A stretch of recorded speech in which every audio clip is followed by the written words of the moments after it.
درود فراوان، درودی گرم به گرمی بهار و تابستان. سال نو رو تبریک عرض می‌کنم به تمام ایرانی تباران و رانندگان محترم کشورم.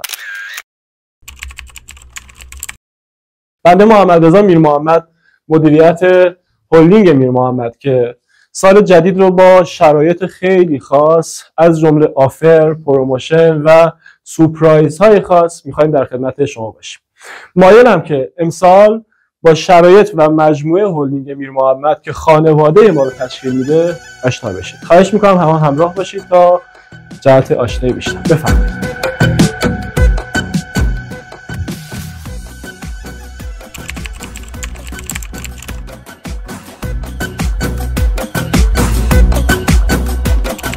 چه شور و حالی بازم یه سال دیگه، یکی به یکی دیگه ازش میگه، همه پیش هم دیگه یه حالی داریم، تو که پیش من باشی برقراریم.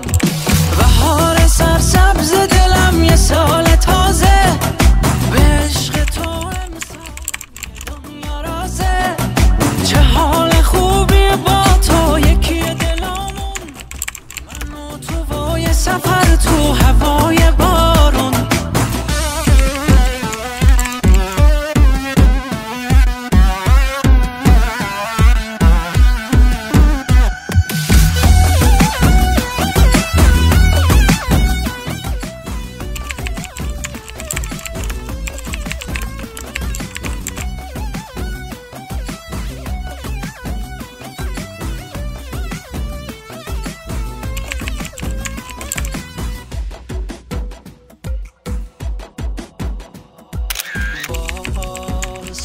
دیوونه تو دل این خونه،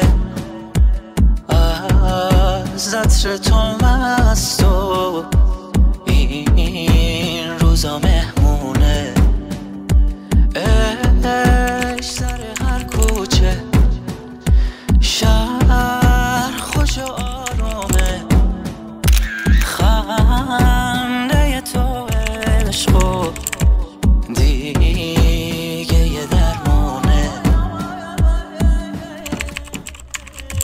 بهار سرسبز دلم یه سال تازه، به عشق تو امسالم یه دنیا رازه، چه حال خوب. خب عزیزان، اینم از معرفی مجموعه هلدینگ میر محمد و معرفی همکاران خوبمون که دارن در تمام ثانیه کاریشون سهامات خودشون رو برای شما ثبت میکنن.